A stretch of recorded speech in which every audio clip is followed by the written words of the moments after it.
बिस्मिल्लाहिर्रहमानिर्रहीम, अस्सलामु अलैकुम। सिटी 92 न्यूज़ के साथ मैं हूं सना हुसैन। चलते हैं खबरों की जानिब।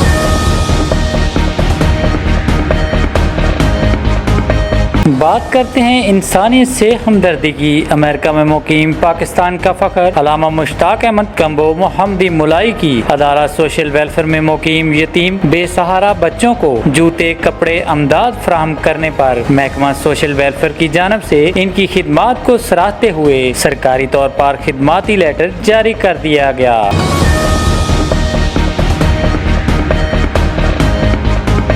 याद रहे, इससे कबल भी महकमा सोशल वेलफेयर ने अदारा में मुकीम यतीम बेसहारा बच्चों की अमदाद पर खिदमाती सरकारी लेटर जारी किया था। अल्लामा मुश्ताक अहमद कम्बो मोहम्मदी मुलाई ZIH इंटरनेशनल के सरपरस्त आला चीफ कोऑर्डिनेटर बैनुल मज़ाहिब अमन कमेटी पाकिस्तान और सीनियर डायरेक्टर अल्लामा Iqbal community centre New York America भी हैं। ZIH इंटरनेशनल एक फलाही अदारा है जिसमें बच्चों को सिलाई के अलावा तालीम भी दी जाती है। पाकिस्तान की तमाम फलाही तंजीमें असरादराज से ZIH इंटरनेशनल की काविशों को खराज तहसीन पेश करती हैं, जबकि सरकारी सतह पर भी अल्लामा मुश्ताक अहमद कम्बो मोहम्मदी मुलाई की इंसानियत की खिदमत सराहते हैं। पाकिस्तान के मुख्तलिफ शहरों में गरीब खानदानों की कफालत और इनके बच्चों की तालीम और तरबियत करते हुए हमदर्द इंसानियत के खिदमतगार हैं।